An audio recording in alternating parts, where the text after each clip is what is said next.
a avanzar en la enseñanza de este día mientras ustedes ofrendan. Y quiero pedirles por favor que busquen en sus Biblias en Primera de Pedro, capítulo 2, versículos 4 al 10. Primera de Pedro, capítulo 2, versos del 4 al 10. Quiero dar también de parte mía como pastor de esta iglesia la bienvenida a nuestras visitas. Estoy muy contento de que nos visiten en este día, sean todos muy bienvenidos. Y a quienes se han ido integrando en las últimas semanas, porque particularmente y providencialmente, las últimas 3 o 4 semanas hemos tenido muchas visitas. Algo que ha salido de lo tradicional e histórico. No sé si usted lo sabe, las iglesias tienden a tener más visitas durante los veranos, porque en invierno las personas tienden a restarse un poco, hay menos movimiento, y eso es lo que yo tengo de estadística. Pero el Señor nos ha sorprendido en estas semanas cómo ha venido agregando personas, visitas, y esperamos en el Señor, de verdad, honestamente, de que si usted no tiene un lugar donde congregarse y quiere crecer y tener una familia cristiana donde ser acompañado y también animado en el crecimiento, esta puede ser su iglesia. Y quiero desafiarte. Y así hace años atrás lo hacíamos. Si después de 3, 4 o 5 semanas que tú vengas a este lugar, el Señor te ha hablado, el Señor ha confrontado tu corazón, ha animado tu corazón en tu vida, en tu espiritualidad, considera quedarte porque Dios tiene un lugar para ti aquí. Pero si el Señor no te habla y no te dice nada, bueno, a lo mejor tienes que buscar un lugar. Pero si el Señor te habla, el Señor está hablando a tu corazón, este puede ser el lugar que el Señor quiere para tu vida. Así que te desafío, si esta es la primera vez que vienes, ven al menos 4 o 5 veces y escucha lo que Dios tiene que hablarte. Dios nos habla a través de hombres pecadores como yo. Dios usa su palabra y su Espíritu Santo para hablarnos al corazón.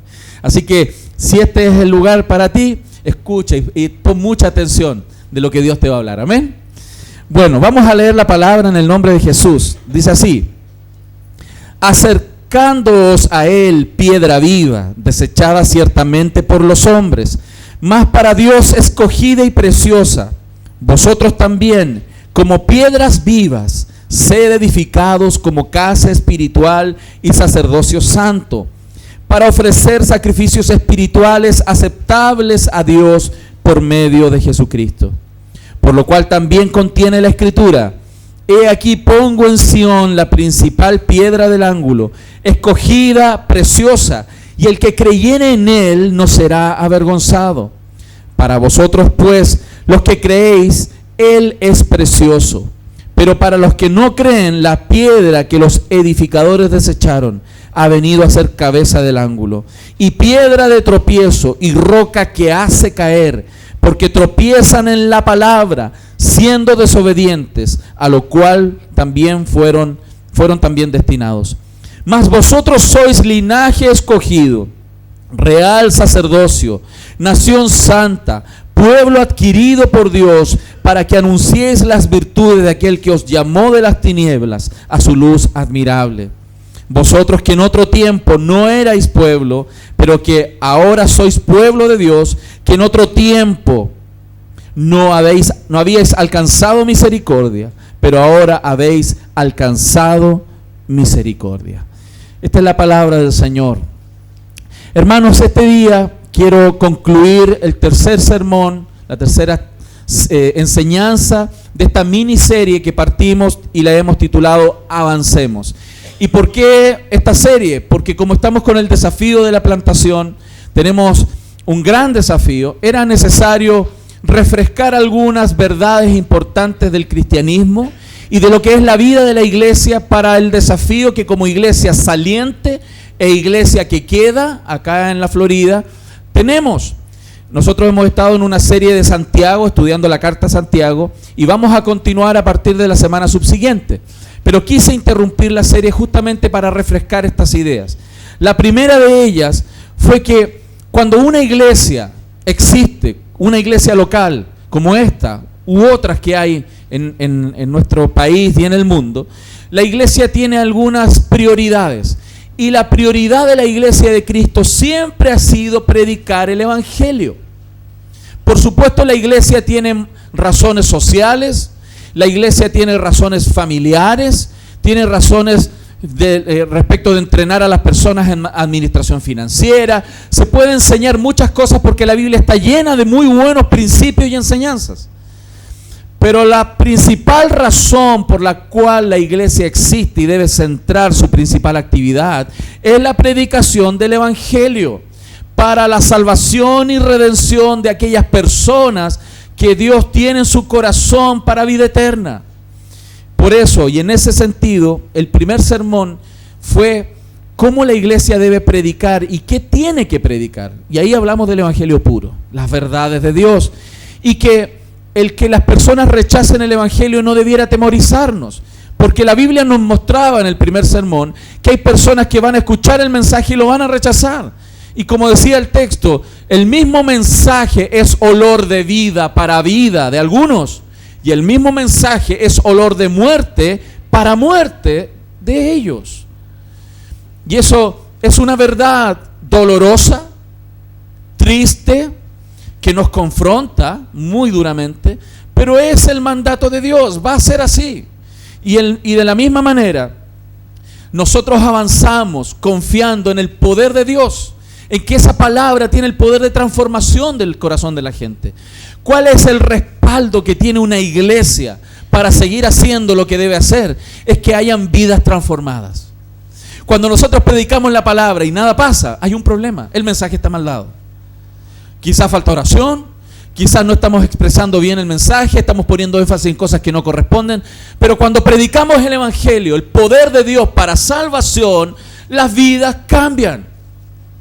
Y si nosotros estamos viendo cambio en algunas personas y en la iglesia, tenemos que seguir adelante, porque vamos bien, vamos bien.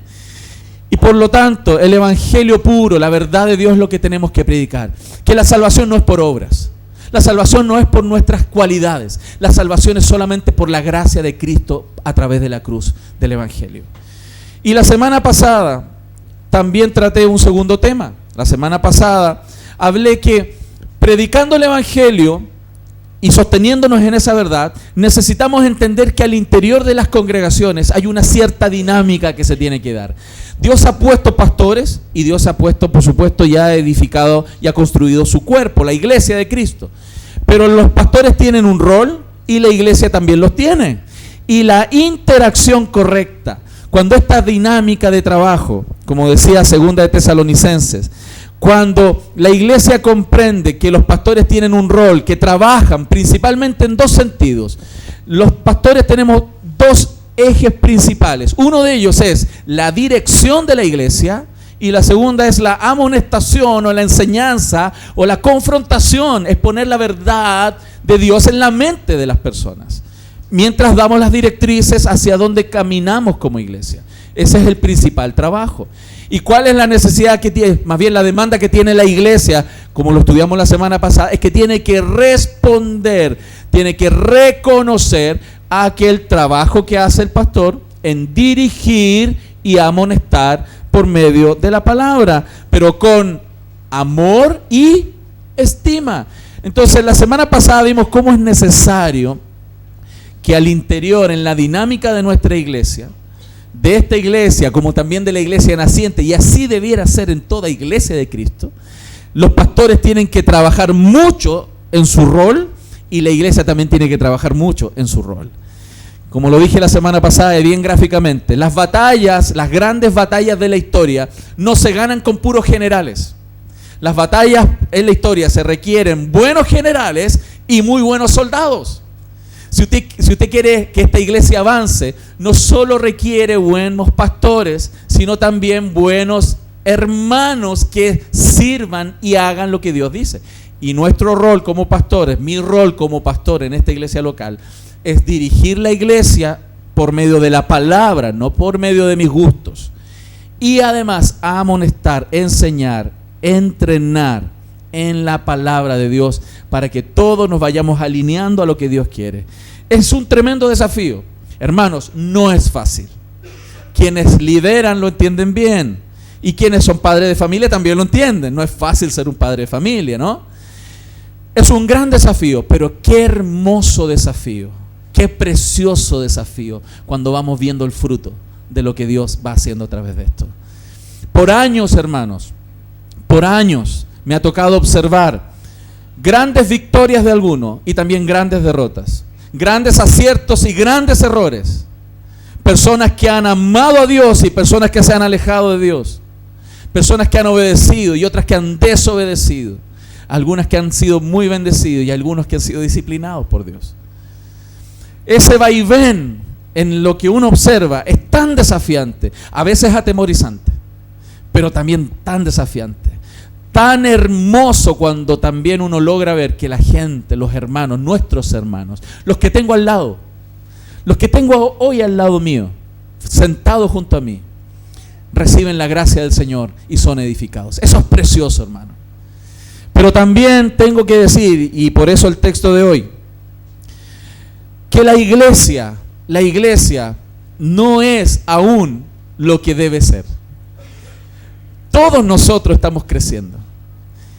Y tenemos un tremendo desafío de seguir creciendo en madurez cristiana y también en número. Dios ojalá siga añadiendo cada día a esta iglesia, como dice Hechos capítulo 2, los que han de ser salvos. Ojalá Dios, eso es obra de Dios. Dios añade a quienes van a venir a esta iglesia. Dios los va añadiendo mientras nosotros predicamos. Dios añade las personas. Pero la realidad al interior de la iglesia es que somos personas débiles. Somos personas que nos equivocamos.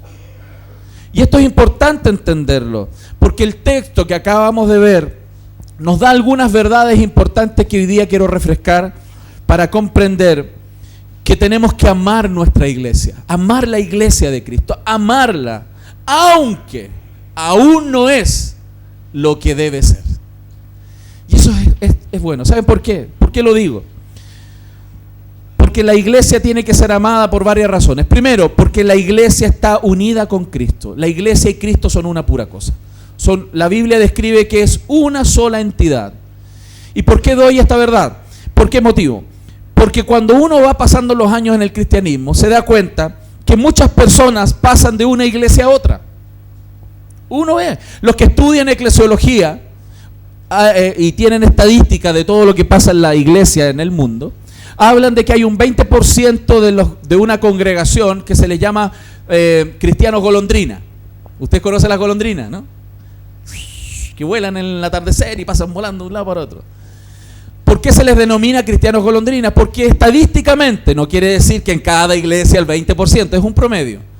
El 20% de los cristianos de las iglesias se llaman cristianos golondrinas porque después de una cantidad de tiempo esos cristianos se mueven de iglesia.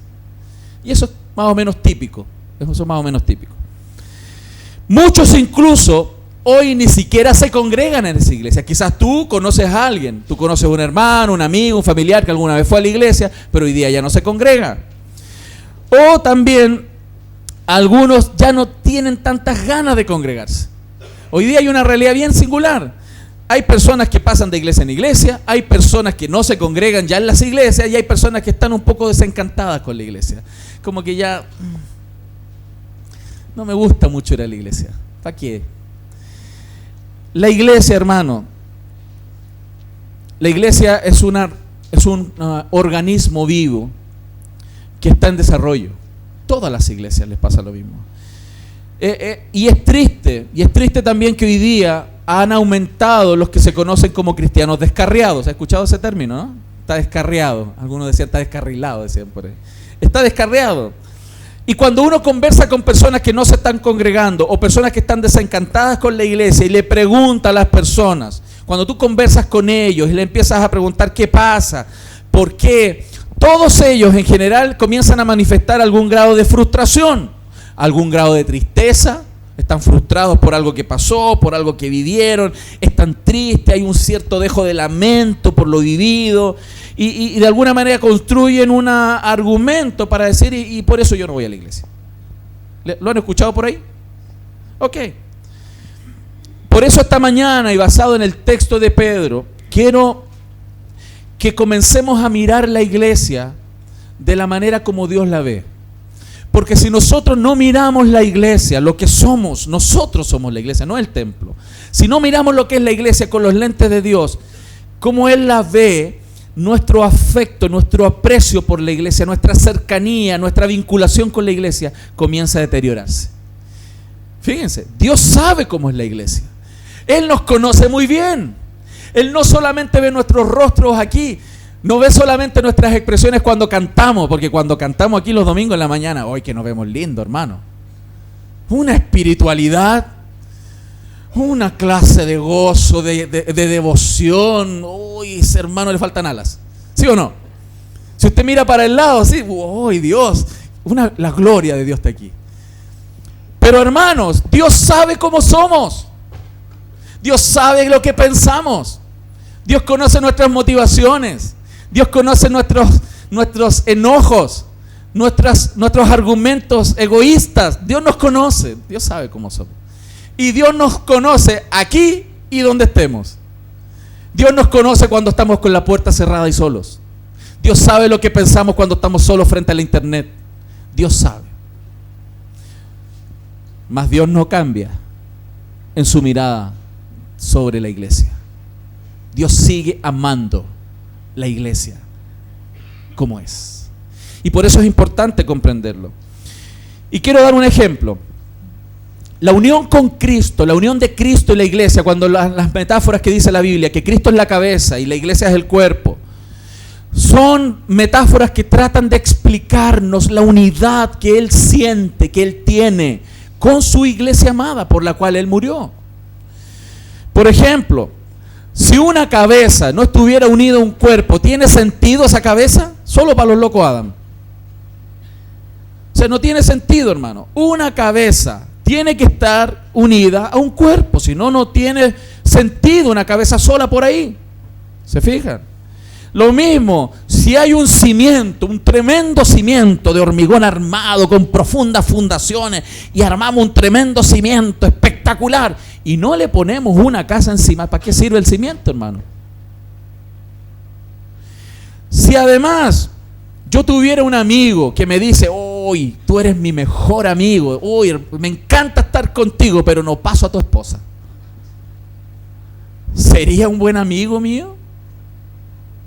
¿Por qué doy esas tres analogías? Porque esas tres analogías están en la Biblia para hacernos entender la unidad que tiene Cristo con su iglesia.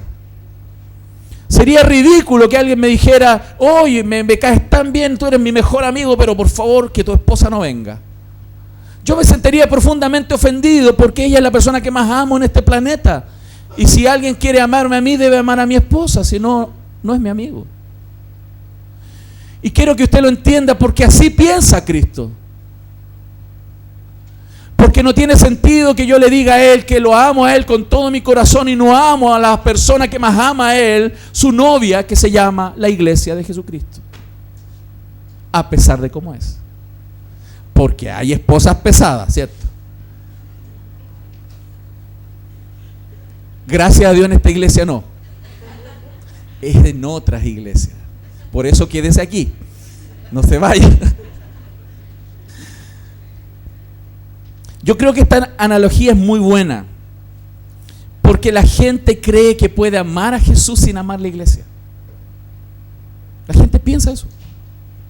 Y se autoconvencen de que ellos pueden amar. No, si yo y Dios, yo y Dios.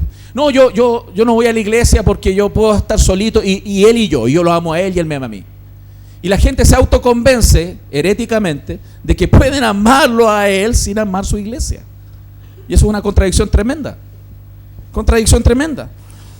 Jesús, hermanos, no quiere gente cerca a Él que no tolera vivir con su novia, con su iglesia. No los quiere cerca. Y el Señor es claro. Y en el texto nos está hablando de la profundidad de esta unidad. Entonces, una persona que desprecia a la iglesia está rechazando la función de Cristo como cabeza. Inmediatamente lo rechaza Él. Él es la cabeza de la iglesia. Y si yo rechazo a su iglesia, rechazo a la cabeza, ¿quién es Cristo? Y esto es importante, hermano. No puedes decir entonces que quiero a Cristo y no quiero a la iglesia. Eso debe grabarlo en su corazón, grabarlo en su corazón. Pero para eso necesitamos mejores lentes para entender por qué. Si desprecio entonces el cuerpo, desprecio a la cabeza. Si desprecio el cimiento, no tiene sentido una casa. Si desprecio a la novia, no tengo el novio.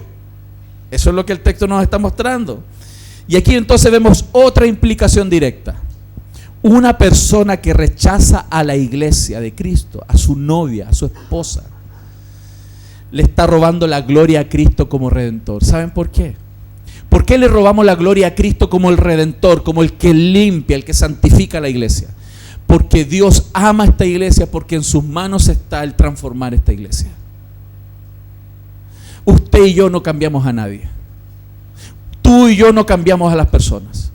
Quien cambia a las personas es Cristo mismo. Y Él es capaz de hacerlo. Y Él ama a esa iglesia y Él está seguro hacia dónde va a llevar esta iglesia. Su iglesia preciosa. Amén. Aunque hoy día está un poquito fea. Él la va a transformar. Amén. Entonces, el primer punto de este sermón, y lo repito, es que nosotros tenemos que amar a la iglesia por esta unión que tiene con Cristo. Nosotros no nos amamos entre nosotros porque somos hermanos buena onda. Oh, este hermano me cae súper bien. Como dicen los cabros jóvenes, terrible buena onda. Es tan buena onda el hermano, siempre es chistoso, siempre cariñoso, me abraza y por eso lo amo. Y el día que no te abraza, hermano. Por eso las relaciones humanas, aunque son importantes al interior de la iglesia, el afecto, el cariño, la comprensión, el apapacharnos, ¿no? El querernos, el cuidarnos son relevantes. Pero nuestro amor no depende de eso. Nosotros amamos la iglesia porque está unida a Cristo. Está unida a Cristo. Entonces, además, ¿qué nos muestra este texto? Además de esta unión, ¿cierto? El texto al principio nos decía que Él es piedra angular y nosotros somos piedras vivas, edificados como casa espiritual. Hay una unidad tremenda entre Cristo y la iglesia. Pero también amamos la iglesia, aunque no somos lo que tenemos que ser, lo que debemos ser. Estamos en un proceso. Todos debiéramos andar con un cartel aquí que diga, estamos trabajando para usted. En construcción. En construcción. Y es importante que lo reconozcamos. No somos perfectos. Ninguno de nosotros. Todos pecamos. Todos necesitamos ayuda. Necesitamos un cartel. Usted sabe, ¿para qué sirven esos carteles? Cuidado en construcción. Para que usted se acerque con cuidado. Si yo voy en vehículo rápido y aparece un cartel en camino en construcción, ¿qué voy a hacer? ¿Paso a la misma velocidad? Tomo ciertos resguardos. Yo debo entender que también debo yo tener cuidado en el trato con los demás. Porque estamos todos en construcción. Tenemos que cuidarnos, tenemos que amarnos, tenemos que respetarnos. Así se construye la iglesia. Nosotros somos una casa espiritual en crecimiento. El verso 4 dice, que leímos de Primera de Pedro, acercaos a Él piedra viva, desechada ciertamente por los hombres, mas para Dios escogida y preciosa. ¿Cómo ve Cristo su iglesia? Preciosa. Preciosa. Así la ve Cristo. Yo no la veo así. Yo no me veo así. Espiritualmente hablando, no soy así. Mas Dios la ve así. Para Él es escogida y preciosa. Y es muy interesante porque los hombres rechazaron lo que Dios escoge. Los hombres rechazaron lo que Dios escoge. Y qué tremendo que a veces nosotros también estamos rechazando lo que Dios escogió. Él va a juzgar a los hombres que rechazaron a la piedra escogida, quien es Cristo. Los va a mandar al infierno por rechazar a Cristo, a quien Él, Padre, escogió. Y qué terrible y duro es pensar que a veces nosotros mismos estamos rechazando a aquellos que han sido escogidos por Dios. ¿Se fija? A pesar de que no son lo que deben ser. En esta iglesia, hermanos, todos los que estamos aquí, hijos de Dios, nacidos de nuevo, somos piedras vivas, edificados y puestos uno al lado del otro como casa espiritual, como un sacerdocio santo en el Señor. Y qué tremendo. Esta idea de conexión con Dios es una idea muy seria entonces, muy seria.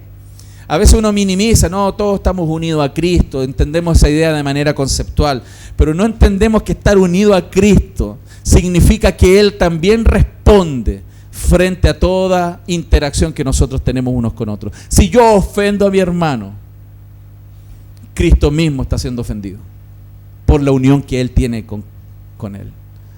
Entonces esa unidad es tan profunda que despreciar la casa espiritual, por lo tanto, es despreciar la piedra viva, quien es Cristo mismo.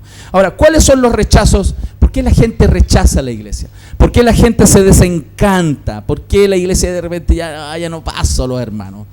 A lo mejor a usted le ha pasado, a lo mejor a usted le pasa o le está pasando. ¿Aló? Ese desencanto con los hermanos, que no estoy ni ahí con los hermanitos y la cuestioncita.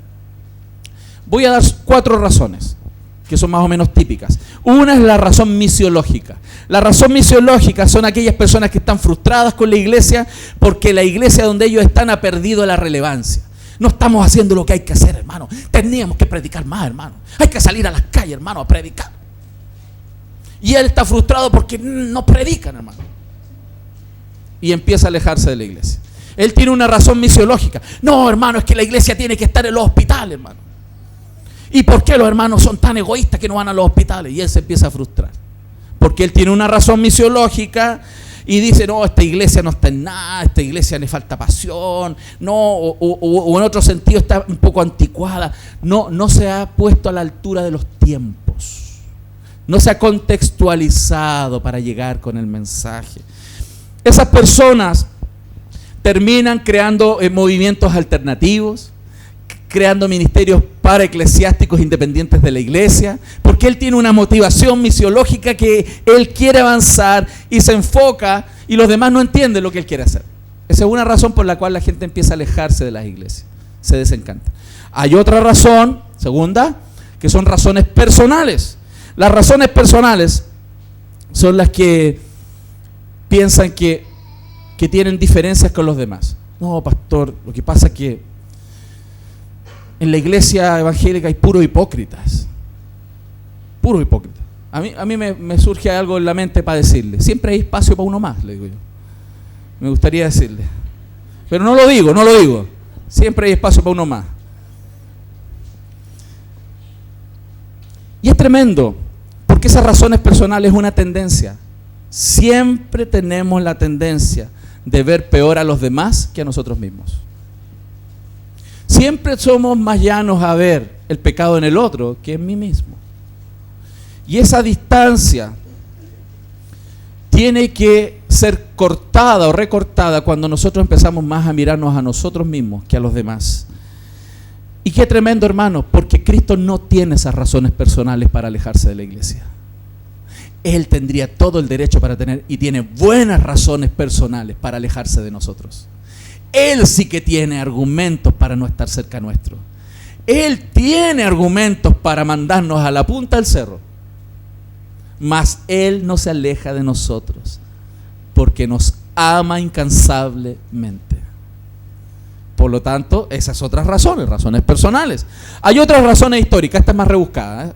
Me he encontrado con 1 o 2 en la historia de este tipo de razones históricas, que son más intelectuales, ¿no? Creen que la iglesia perdió el rumbo desde la época de Constantino, en el año 323, donde el catolicismo se convirtió supuestamente en cristianismo y el imperio romano, y desde ahí entraron pastores, prácticas eclesiásticas que están fuera del cristianismo primitivo, y te cuentan una historia, un argumento histórico, y después hemos intentado recuperar en la Reforma, pero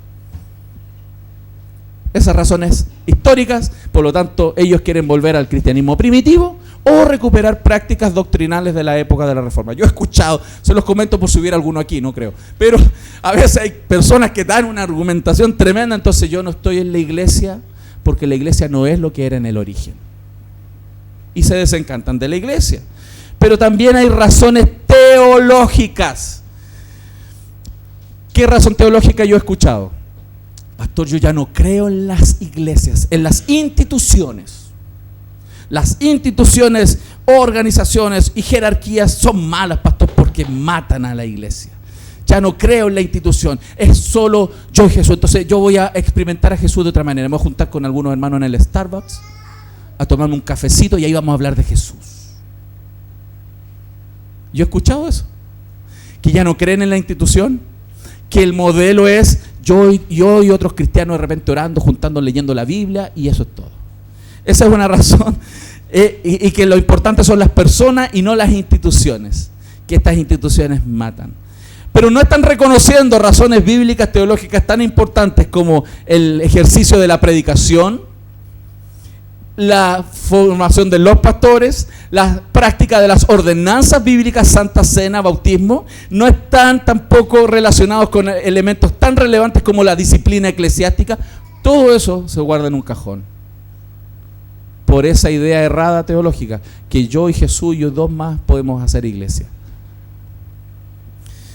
Entonces, hermanos, quiero tratar de mostrar que todas estas razones, incluso alguna que a usted se le pudiera ocurrir, ¿no?, tienen un mismo pensamiento de base, una misma razón de base para estar desconectados de la iglesia.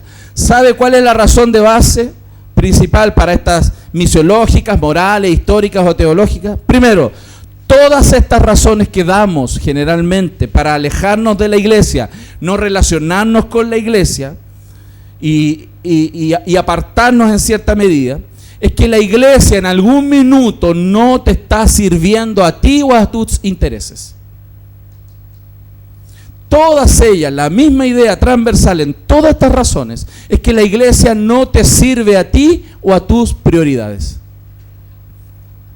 Y si usted se da cuenta, hermanos, por ejemplo, el que tiene razones misiológicas, la iglesia ya no tiene los ideales que él tiene. La iglesia no atendió sus ideales, entonces la iglesia no sirve. Si la iglesia si él tiene razones personales, su escala de valores no se cumple, entonces por supuesto la iglesia ya no le sirve. Todas estas razones tienen un mismo foco, que la iglesia no te sirve a ti. Pero qué tremendo cómo la Biblia nos da vuelta a la tortilla. Nos dice, tú no estás en una iglesia porque la iglesia te sirve a ti. Tú estás en la iglesia porque tú vas a servir a la iglesia. Tú existes para servir a los demás. Tú existes para amar a los demás. No existes para que los demás te amen a ti. No existes para que los demás te sirvan a ti. Tú existes para servir a los demás. Y como consecuencia vas a recibir lo que tú necesitas. Todas las razones tienden a ser razones egoístas, centradas en uno mismo. Incluso, quizás, para corregir alguna posible idea, hay personas que dicen, oh pastor, me encanta esta iglesia porque aquí hay buena enseñanza. Me encanta esta iglesia porque aquí sí que se predica y se pastorea. Me encanta esta iglesia.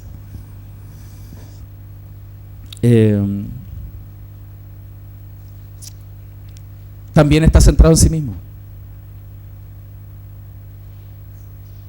Si es solo eso, si solo te gusta esta iglesia por lo que recibes, también está errada tu visión de lo que es la iglesia y por qué estás aquí. Por supuesto que vas a recibir, pero tú existes en esta iglesia y eres parte de esta iglesia para bendecir a otros. Porque el primer mandamiento es amar a Dios y amar al prójimo. El primer mandamiento no es amar a Dios y que me amen. El primer mandamiento es amar a Dios y amar y servir a los demás. ¿Se da cuenta? ¿Cómo podemos tener una mirada distorsionada de lo que es la iglesia? Entonces, el foco de nuestro amor debe ser que amamos a la iglesia porque Cristo amó a esta iglesia. ¿Sabías tú que Cristo amó al hermano más pesado de esta iglesia? Al más cargante de esta iglesia, no levante la mano. Dios lo amó. Hermano, Dios amó al que es flojo para leer la Biblia, al que es irresponsable en llegar a la hora a la iglesia. Dios lo ama. Al que tú le preguntas una cosa y te responde otra, también. Dios lo ama. Dios ama a su iglesia, aunque no es lo que ha de ser. Y si nosotros no entendemos y miramos la iglesia de esa manera, en algún minuto, por cualquiera de las razones que yo te di u otras, va a comenzar en tu corazón un desafecto con la iglesia en la cual tú estás. Y es muy probable que termines yéndote de aquí, como te has ido de otras. Porque tu foco tiene que ser el correcto. Claro, hay buenas razones para dejar una iglesia. Razones doctrinales profundas. Si te están predicando herejía, bueno, muévete de ahí, por supuesto. Si hay razones bíblicas específicas y muy claras y argumentadas, por supuesto. No dice que tú nunca tengas que salir de una congregación. Pero en mi experiencia, que son algunos añitos, la mayoría de las razones son por las que yo les di al principio. La mayoría de las razones. Y por eso, mis hermanos, Dios es celoso con su iglesia. Dios ama a su iglesia. ¿Hay alguien celoso aquí? ¿Celosa? ¿Son celosos, no? A ver, ¿cómo lo pregunto? ¿Le gusta que le peñisquen la uva? Ah, ahora entendió. Ahora entendió. No sé, es como que uno hablar en otro idioma. ¿Es celoso o no es celoso? Ah, ahora entendió. Es que hay que hablar español aquí en Chile, ¿cierto? Hay que hablar español. Eso es más, parece que se acostumbraron a que yo fuera más gráfico. ¿Ah? Que fuera más gráfico. Hermanos, miremos el texto que sigue en el verso 9 y 10. Miremos cómo Dios ve su iglesia. Miremos el celo que Dios tiene por su iglesia. Miremos la pasión que Dios tiene por su iglesia. Miremos el foco, los lentes con el cual Dios mira a su iglesia. El verso 9, ¿qué dice? Mas vosotros sois linaje escogido, real sacerdocio, nación santa, pueblo adquirido por Dios para que anunciéis las virtudes de aquel que os llamó de las tinieblas a su luz admirable. Vosotros que en otro tiempo no erais pueblo, pero que ahora sois pueblo de Dios, que en otro tiempo no habíais alcanzado misericordia, pero ahora habéis alcanzado misericordia. Hermanos, eso somos. Eso es una óptica divina para ver su iglesia. Así Dios ve la iglesia. Ustedes son, hermanos, escogidos, un linaje especial, una raza especial. Pero si nos miramos en lo humano, qué de especiales, ¿no? Somos Pérez González, no tenemos grandes apellidos, somos personas simples, personas que nos equivocamos, personas que pecamos, hermanos. No reaccionamos bien siempre a todo lo que se nos dice. Nos cuesta a veces aceptar que alguien me diga las cosas en la cara, cosas que debo escuchar. No somos tan linaje escogido aparentemente. Para Dios sí. Y para Dios somos real sacerdocio. Y aquí este concepto del sacerdocio universal se eleva. Todos somos reyes y sacerdotes del Dios Altísimo aquí en la tierra, no solo los pastores. Tenemos un rol tremendo, somos un pueblo que fuimos adquiridos por precio de sangre, con un rol especial, una función especial en este mundo, hasta que Él nos llame a su presencia, hermanos. Por eso es tan importante que amemos la iglesia, porque ella es preciosa para Dios. Ella es preciosa para Dios. Si usted quiere, y no lo hago nunca, pero podría decirle al que tiene al lado: tú eres precioso para Dios. Pero para Dios. Pero para Dios. Dígaselo con todo cariño.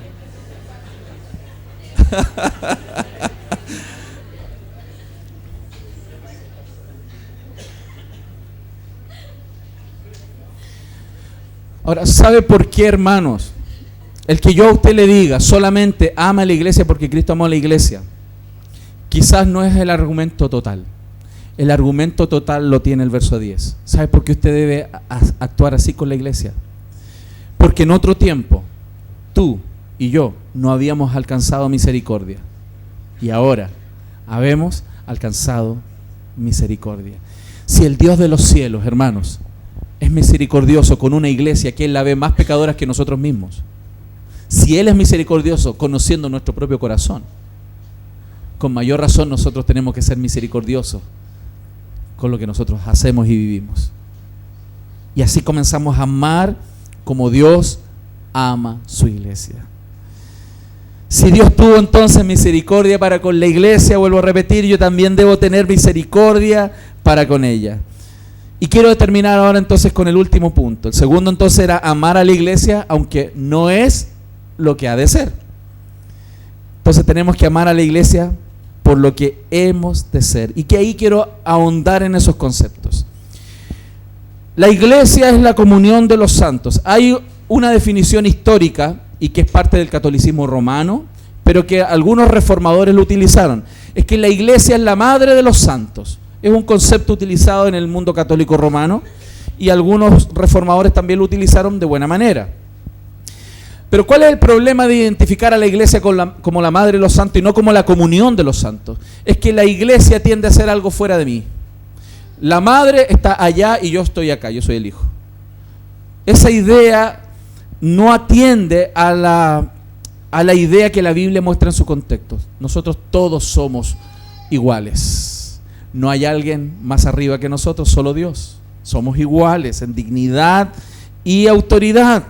Y por eso, hermanos, cuando nosotros no atendemos a esta idea de que somos todos una comunión de santos, y sino que está la iglesia y estoy yo, mi relación con la iglesia es distante.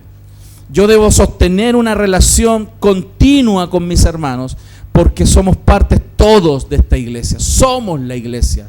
La iglesia no está fuera de mí, yo soy la iglesia. Y además, esta iglesia está compuesta por sacerdotes. Todos somos sacerdotes. ¿Qué función tiene el sacerdote? Como dice el texto, real sacerdocio.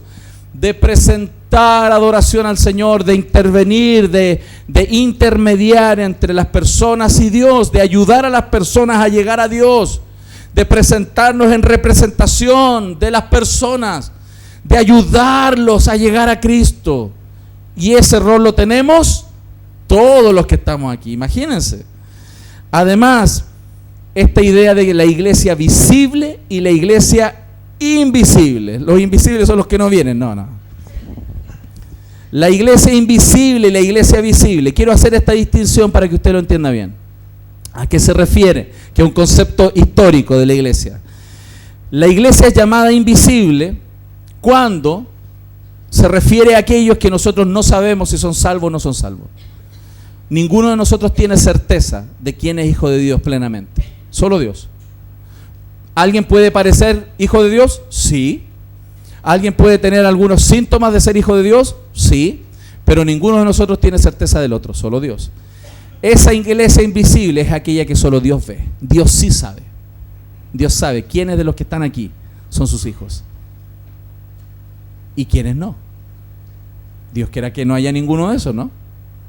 Dios sí sabe. Pero nosotros no. Nosotros vemos la iglesia visible. Nosotros vemos actitudes, nosotros vemos comportamientos, nosotros vemos ciertas maneras de entender el mundo y vivir la vida. Pero hermano, el hecho de que hay una iglesia invisible, que digamos es la iglesia verdadera, y hay una iglesia visible, que no necesariamente es la iglesia verdadera completa, no significa que no tenemos que amar la iglesia visible. Porque ¿sabe quién es la iglesia que ejecuta el mandamiento de Dios? Y que hace las obras de Dios. La iglesia visible.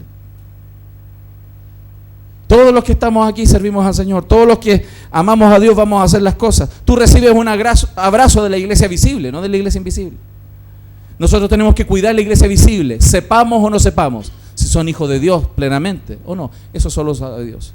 Yo debo amar a todos los que están aquí a mi lado, a todos los que están aquí, a todos los que estamos en este lugar. Porque esta iglesia, hermano, es una iglesia comprada a precio de sangre. Quiero preguntar algunas cosas ya para ir cerrando la idea del sermón de este día. ¿Por qué nosotros vamos a la iglesia? ¿Por qué nosotros venimos a este lugar? ¿Qué te motiva?